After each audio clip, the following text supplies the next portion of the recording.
मित्रांनो, आज आपण घेऊन आलेलो आहे नवीन ब्लॉग।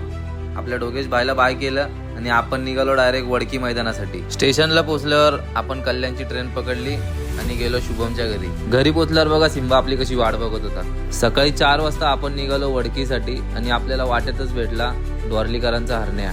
चाय नाश्ता केला आणि डायरेक्ट पोहोचलो मैदानावर। 75 वर्षाची परंपरा असलेलं हे मानाचं वडकीकरांचं हिंदकेसरी मैदान म्हटल्यावर सगळी टॉपची बैल आलेली होती। पोचल्यावर लगेच आपल्याला बिंजोडचा बादशाह मथुर खाली जाताना दिसला।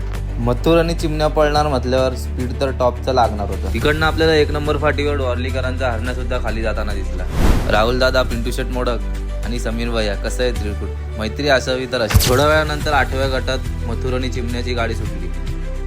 त्यानंतर बावधनकरांचं लक्ष आणि पिस्तूल सुद्धा सुटलेले होते। मित्रांनो, पेजला फॉलो करून ठेवा। हा फक्त पार्ट 1 होता। पार्ट 2 वडकी मैदानाचा लवकरच बघायला भेटेल।